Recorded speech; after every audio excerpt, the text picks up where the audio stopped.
আসসালামু আলাইকুম। কিছুদিন পর পর টাইগার মুরগি এবং দেশি মুরগির ডিম সংগ্রহ করার জন্য আমরা বিভিন্ন জায়গায় যেয়ে থাকি। যে কোনো ডিমই হোক, এই ডিম আমাদের কাছে পর্যাপ্ত না থাকার কারণে আমরা বিভিন্ন জায়গা থেকে এই ডিমগুলি সংগ্রহ করে তারপর আমাদের ইনকিউবেটরের মাধ্যমে বাচ্চাগুলি ফুটানোর চেষ্টা করি। কিন্তু এই বীজ ডিমগুলি অরিজিনাল কিনা এটার জন্য আমাদের বিভিন্ন জায়গায় ঘুরতে হয়, দেখতে হয়, তারপরে বাছাই করে এই ডিমগুলি আমাদেরকে সংগ্রহ করে আনতে হয়। তো আজকে আমরা যাচ্ছি আমাদের খামার থেকে বেশ খানিকটা দূরের একটা জায়গায়, যেখান থেকে এর আগেও আমরা টাইগার মুরগির ডিম সংগ্রহ করে এনেছিলাম। তো আলহামদুলিল্লাহ রৌদ্রোজ্জ্বল একটা দিন আমরা প্রকৃতি দেখতে দেখতে আমাদের গন্তব্যের দিকে এগিয়ে চলছিলাম।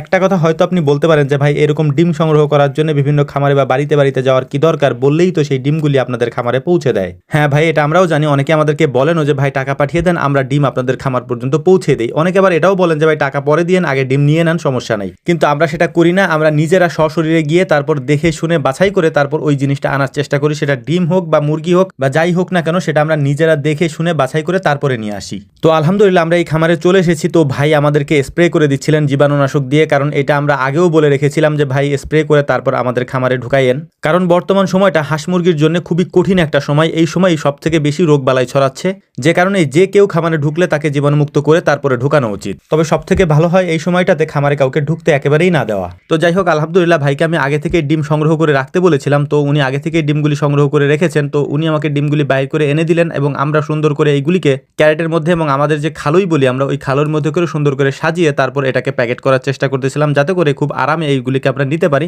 যাতে ডিমগুলি ভেঙে না যায়। তো যাই হোক, আলহামদুলিল্লাহ 2 থেকে 250-এর মতো ডিম আমরা এখান থেকে নিয়ে যাবো। আমার আসলে মনে নেই কতগুলো ডিম আমি এনেছিলাম, তবে 2 থেকে 250 বা 220টার মতো ডিম এনেছিলাম। তো সেই হিসাবে ভাইয়ের যে কয় টাকা আসে সেটা দিয়ে তারপর আমরা এখন আরেকটা জায়গায় যাওয়ার চেষ্টা করবো, সেখান থেকেও আমরা ডিম সংগ্রহ করার চেষ্টা করবো ইনশাআল্লাহ। আমাদের কাছে সব থেকে বেশি গুরুত্বপূর্ণ হচ্ছে যে কোনো জিনিস আমরা নিয়ে আসি না কেন সেটার অরিজিনালটা আমরা পাই কিনা। তো আলহামদুলিল্লাহ সেটাই আমরা খোঁজার চেষ্টা করি। এই জন্য আমাদের মানুষের বাড়িতে বাড়িতে গিয়ে এটা খুঁজতে হয়। তো যাই হোক, আলহামদুলিল্লাহ এখানের কাজকর্ম মোটামুটি কমপ্লিট। ভাই অনেক বেশি আন্তরিক, যেটা আগের বারে ভিডিওতে আপনাদেরকে আমি দেখিয়েছি। আর আমার কাছে এটাই সব থেকে গুরুত্বপূর্ণ, যার কাছে আন্তরিকতা এবং বিনম্রতা সব থেকে বেশি, তার সাথে আমার সম্পর্কও তত ভালো আলহামদুলিল্লাহ। তো যাই হোক, ভাইদের থেকে বিদায় নিয়ে আমরা চলে যাচ্ছিলাম হচ্ছে এখন আনিস ভাইদের বাড়িতে। তাদের বাড়ি থেকে আমরা বেশ কিছু ডিম আজকে সংগ্রহ করার চেষ্টা করব। তারপর এই ডিমগুলিকে নিয়ে যাব আমরা আমাদের খামারে ইনকিউবেটর মেশিনে দেওয়ার জন্য। তো যাই হোক, এখানে আসার পর ভাইয়ের মুরগিগুলা দেখতেছিলাম, তারপর তার কোয়েল পাখির বাচ্চা ফুটেছে সেটাও দেখতেছিলাম। মাশাআল্লাহ তার মুরগিগুলাও অনেক সুন্দর এবং ডিমগুলার সাইজ মাশাআল্লাহ অনেক বড়, যেটা ভিডিওতেও আপনারা দেখতে পাচ্ছেন।